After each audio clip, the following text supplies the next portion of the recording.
Hello students, welcome to our channel.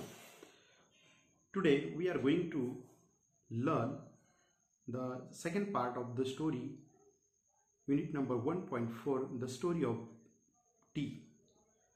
Student, if you haven't subscribed our channel, please subscribe it and press the bell icon so that you will get latest updates from our channel.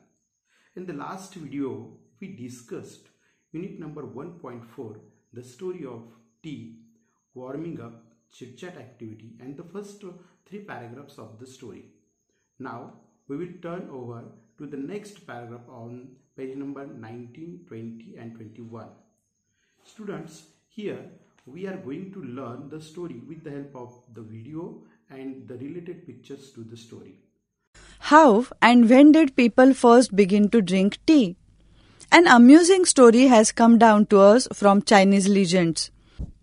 It is said that Emperor Shennong, the father of Chinese agriculture and medicine, was on his travels when a servant was boiling some water for the emperor to drink. Just then, a few leaves from a nearby tree blew into the boiling water. The water immediately changed the color.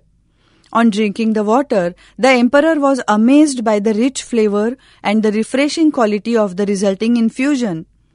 Excited by the unknown plant and its amazing flavor, he carried out further investigations and discovered that tea had many healing and restorative properties and could also be used as an antidote to certain poisons. Yet another legend tells us that it was a Buddhist monk named Buddhidharma who was the first to use tea as a drink. He was keen to find a herb or a medicinal plant which would help him stay awake and alert for a long period of time in prayer and meditation. After considerable search and trial, he found that chewing leaves from the tree shrub acted as a stimulant, helping him stay awake. It was he who introduced tea among his disciples in China. It is said that Japanese priests studying under Buddhist teachers in China carried tea seeds and leaves back home with them.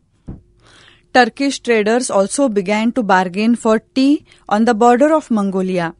In fact, the story goes that the Chinese Emperor Huizong was so taken up with tea that he set up a research into the best tea whisking methods and also hosted tea making and tea tasting tournaments in the court. So tea-minded was he that he failed to notice that Mongolia had actually taken over his empire. What does tea contain? What does it not contain? Who was Emperor Shennong?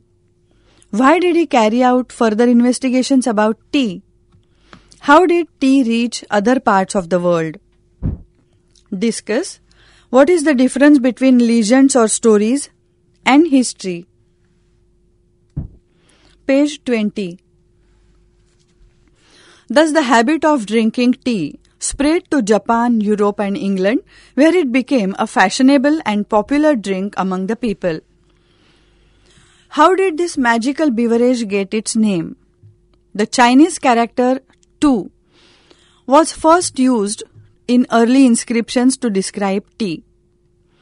But later a new character, cha, was developed to refer specifically to tea. The word cha is now sometimes used in English to refer to China tea. And as we all know, it is very close to the Hindi word chai, which is used all over India to refer to tea. How did tea first come to India? Historians think that tea had been known in India as a medicinal plant since ancient times, but tea was not drunk for pleasure until the British began to establish plantations in the 19th century. In the 1770s, the British East India Company made several unsuccessful attempts to grow tea in Bhutan and Assam with seeds from China. Although these attempts failed, the botanist Robert Bruce in 1823 discovered tea plants growing wild in Upper Brahmaputra Valley. In May 1838, the first Indian tea from Assam was sent to England for public sale. Since then, India has gone on to become one of the leading producers of tea in the world. Tea lovers claim that tea may be able to reduce the risk of cancer, control blood pressure, fight viruses in our body, and actually help us live longer. Our body produces chemicals called free radicals. They can damage our body and our health. Tea contains antioxidants called flavonoids. Scientists believe these help to protect our system against free radicals. For many people, tea is a popular drink to have with friends. In many countries around the world, tea drinking is an important social occasion. Japan, China, Russia and Korea have special tea ceremonies and traditions. These ceremonies give people the time to relax and enjoy the taste and the smell of the tea. Most people in Japan belong to a tea club where they go every week to take part in the tea ceremony. Can you guess the origin of the Marathi word chaha? Do you have any ceremonies associated with food items?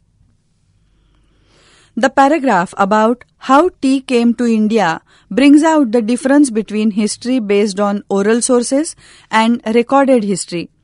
Discuss how the author brings it out.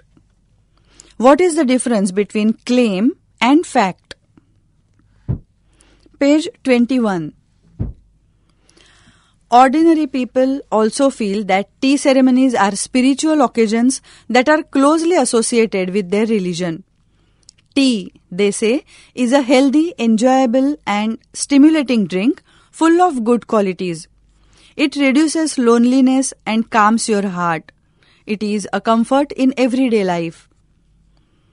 Many Koreans today still have tea ceremonies for important occasions, including special birthdays and anniversaries. In most areas of China, the tea is made in small clay teapots. At tea ceremonies, cups are only half filled. The Chinese believe that the rest of the cup must be filled with friendship and affection. In Russia, tea is made and served in samovars, a special Russian tea kettle made of metal.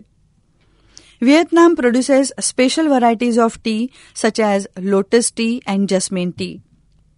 In Japan, tea is made using powdered green tea called matcha. The tea is mixed with boiled water using a bamboo whisk and served in small bowls. And how about India? A cup of tea is offered to any guest or visitor as a token of hospitality, even in the humblest of homes. Most Indians like their tea hot with a good deal of milk and sugar in it. In the rainy season, it is brewed with ginger to give it additional medicinal properties. Others add spices like cardamom, cloves, or mace to add to its taste and flavor. Tea is a must after a plate of spicy snacks, especially in the morning and evenings.